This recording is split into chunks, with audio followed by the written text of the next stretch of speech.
100 questions about writing. Here we go.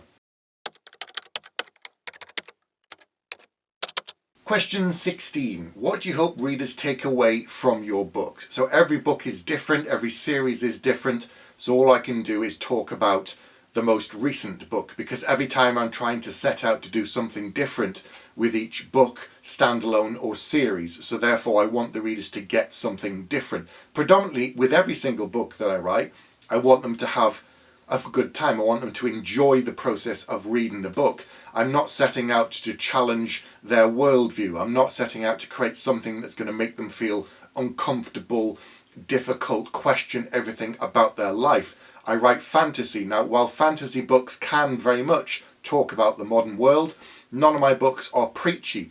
I don't like books that preach to me very, very heavily, especially fantasy books, because you can talk about things in a subtle fashion. You can analyse different aspects of the world that we live in through the lens of fantasy, but just using it as a thinly veiled plot in order to talk about an issue that you want to discuss seems a bit pointless. I want people to have fun. I want them to have an adventure. I want them to be excited. I want them to hate some of the characters and love some of the other characters. I want them to be excited by the story and worry about the fate of my characters and what's going on with them. I want them to engage fully with the plot. So there's so many different things, but let's focus on the most recent series.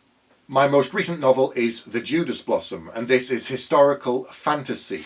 So this is set within the 13th century in our world, and it was only after I started writing it and thinking about it that I could see the parallels to other things. So in the story, it's about a group of rebels fighting back against the vast Mongol Empire, which is enormously powerful. They've conquered loads of worlds and they have a huge army compared to the rebels, which has no army. And yes, it was only after the fact that I realised there were some parallels to Star Wars, the original, of course, A New Hope. And I want that kind of a feel to the story, really. I want it to be exciting. I want them to be worried about the characters because they are facing something that is so dangerous and does have so many kind of tendrils and such a vast army. And this machine, this conquering machine of the Mongols, is moving forward and conquering new nations all of the time. And how on earth do you fight back against that when they're so powerful and you don't have an army of comparable size? Through more subtle means, through taking them apart from the inside. And this is very much what the story's about, but it's very dangerous work. There's lots of spies, there's lots of really two-sided kind of missions where someone appears to be doing one thing and they're doing something else. There's working very closely or for the enemy, whilst at the same time having your own objectives. So the characters are really kind of walking on thin ice, and I want the readers to feel that. I want them to be worried about the fate and think about, are the characters going to get away with it? Because not everyone survives to the end. We don't do that anymore. Stories have evolved because people want more peril, they want more surprises, and that's what I'm hoping to deliver with the story. The other thing is I'm writing in a period of time and a place in the world that most people won't know much about. So I'm hoping they come away with